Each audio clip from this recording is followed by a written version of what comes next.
Assalamualaikum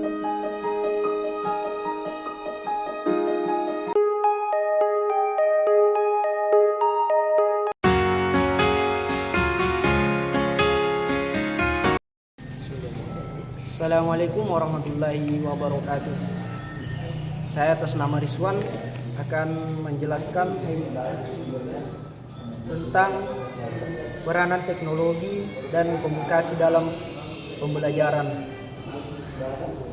Teknologi dan komunikasi memainkan peranan yang sangat penting dalam pembelajaran modern. Mereka telah mengubah cara kita mengakses informasi, berinteraksi dengan orang lain, dan mengembangkan keterampilan baru. Berikut beberapa peranan teknologi dan komunikasi dalam pembelajaran.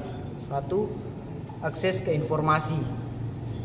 Teknologi dan komunikasi memungkinkan akses mudah ke sumber daya pendidikan seperti buku, teks, digital, jurnal ilmiah, video pembelajaran, dan platform.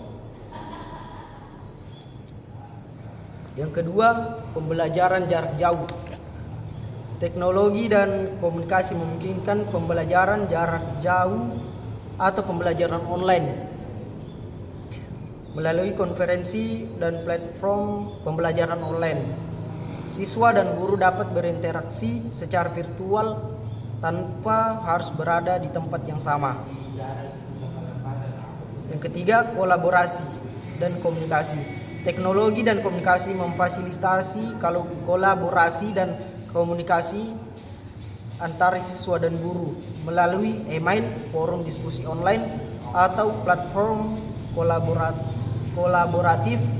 Siswa dapat berbagi gagasan, bekerja sama dalam proyek, dan memberikan umpan balik satu sama lain atau kepada guru. Yang keempat, keterlibatan dalam motivasi.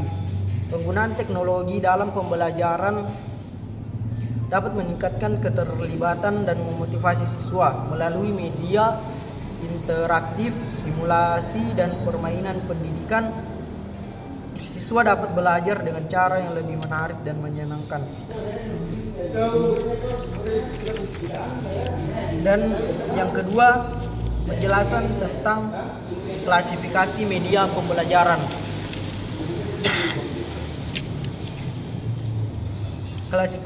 Klasifikasi media pembelajaran dapat berdasarkan sebagai kriteria. Berikut beberapa klasifikasi umum yang digunakan. Yang pertama, berdasarkan jenis media. Media cetak termasuk buku teks, jurnal, materi bacaan, leaflet, dan brosur. Media visual seperti gambar, poster, diagram, peta, grafik, dan infografis.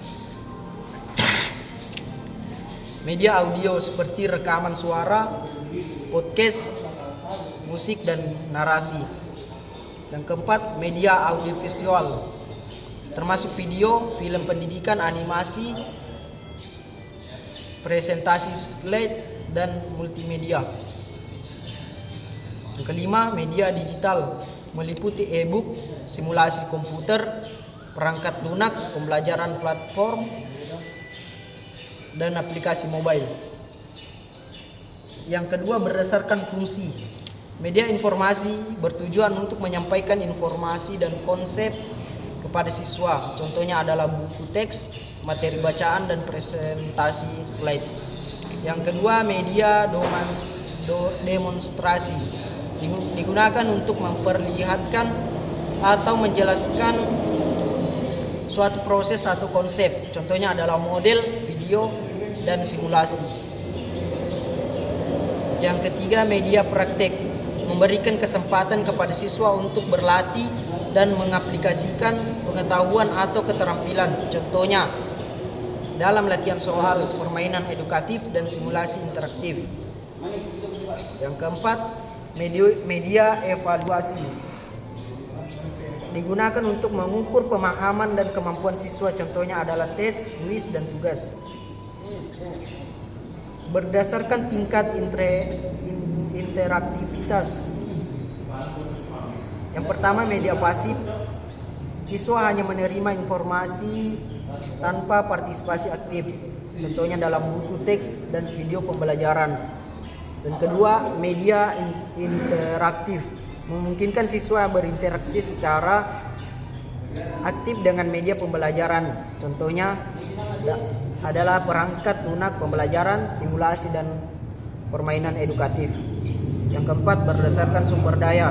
Media sederhana mengacu pada media yang mudah ditemukan atau dibuat dengan biaya rendah seperti gambar, poster, dan model sederhana.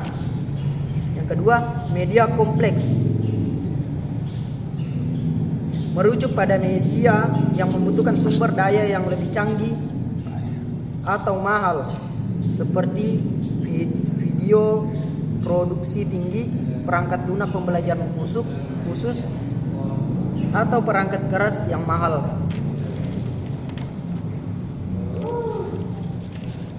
Klasifikasi ini dapat membantu dalam memilih media pembelajaran yang sesuai dengan tujuan pembelajaran, karakteristik siswa, dan ketersediaan sumber daya. Penting untuk memilih media yang relevan dan efektif dalam mendukung proses pembelajaran. Yang ketiga, penjelasan prosedur pemilihan media dan prinsip penggunaannya. Prosedur pemilihan media pembelajaran melibatkan beberapa langkah yang dapat membantu dalam memilih media yang sesuai dengan tujuan pembelajaran dan karakteristik siswa. Berikut beberapa prosedur umum yang dapat diikuti. Yang pertama, identifikasi tujuan pembelajaran. Langkah pertama adalah mengidentifikasi tujuan. Berikut beberapa prosedur umum yang dapat diikuti. Yang pertama, identifikasi tujuan pembelajaran. Langkah pertama adalah mengidentifikasi tujuan pembelajaran yang ingin dicapai. Apalagi tujuan tersebut adalah untuk menyampaikan informasi, menjelaskan konsep, mengembangkan keterampilan, atau mengukur pemahaman siswa. Memahami tujuan pembelajaran akan membantu dalam menentukan jenis media yang paling sesuai. Yang kedua, kenali karakteristik siswa. Kenalin gue yang tidak apa videonya. Penting untuk memahami karakteristik siswa yang akan menggunakan media pembelajaran. Pertimbangkan faktor seperti usia, tingkat pengetahuan, gaya belajar, minat, dan kebutuhan khusus siswa. Pilih media yang relevan dengan karakteristik tersebut agar lebih efektif dan menarik sebagai siswa. Yang ketiga, tinjau pilihan media yang tersedia. Lakukan tinjauan terhadap beberapa jenis media yang tersedia dan evaluasi kelebihan dan kekurangan masing-masing. Pertimbangan apakah media tersebut sesuai dengan konteks pembelajaran, apakah mudah diakses, interaktif, dan dapat mendukung pencapaian tujuan pembelajaran.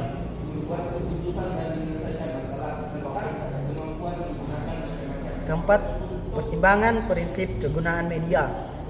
Kesesuaian. Yang pertama, kesesuaian. Pilih media yang sesuai dengan materi pembelajaran dan tujuan pembelajaran yang ingin dicapai. Yang kedua, keterjangkauan. Pertimbangan faktor aksesibilitas dan ketersediaan media. Pastikan media tersebut dapat diakses oleh siswa dengan mudah. Yang ketiga, kejelasan media harus jelas dan mudah dipahami oleh siswa. Hindari penggunaan media yang membingungkan atau terlalu kompleks. Yang keempat, ketepatan waktu. Yang interaktif dapat meningkatkan keterlibatan siswa. Pertimbangan apakah media tersebut memberikan kesempatan bagi siswa untuk berinteraksi dan berpartisipasi aktif.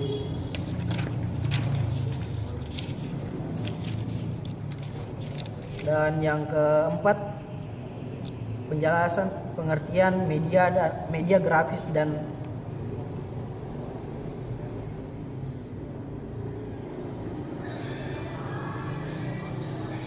penjelasan pengertian media grafis, yakni media grafis adalah media yang menggunakan elemen visual seperti gambar, grafis, ilustrasi, dan desain untuk menyampaikan informasi atau pesan. Media grafis sering digunakan dalam berbagai konteks, termasuk pembelajaran, periklanan, desain grafis, dan komunikasi visual. Jenis media grafis dapat bervariasi tergantung pada tujuan penggunaannya. Berikut beberapa jenis media grafis yang umum digunakan. Yang pertama, gambar. Gambar adalah representasi visual dan objek dalam bentuk dua dimensi. Mereka dapat berupa foto, ilustrasi, sketsa, atau lukisan. Gambar sering digunakan untuk menjelaskan konsep, menggambarkan proses, atau menjelaskan informasi. Yang kedua, grafik. Grafik adalah representasi visual dan data atau informasi. Mereka digunakan untuk memvisualisasikan hubungan, perbandingan, atau pola dalam data. Jenis grafik yang umum meliputi diagram batang, diagram garis, diagram lingkaran, diagram alir, dan diagram scatter.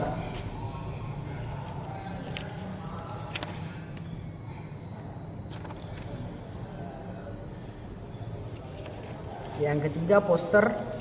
Poster adalah media grafis yang dirancang untuk menarik perhatian dan menyampaikan pesan secara visual. Mereka biasanya digunakan untuk tujuan promosi, pengumuman, dan penyuluhan.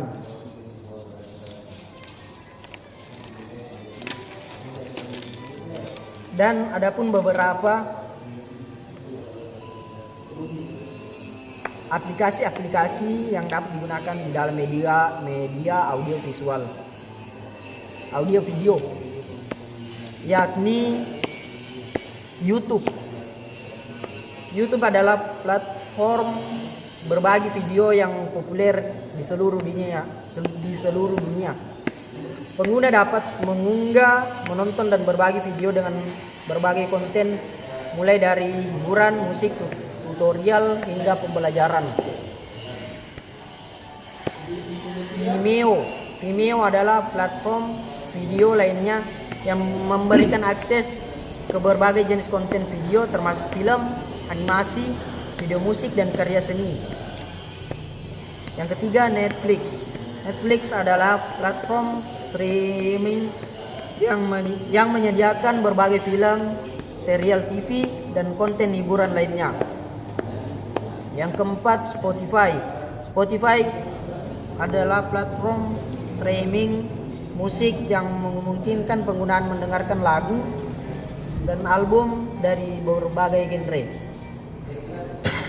Baik, mungkin itu saja yang dapat saya jelaskan.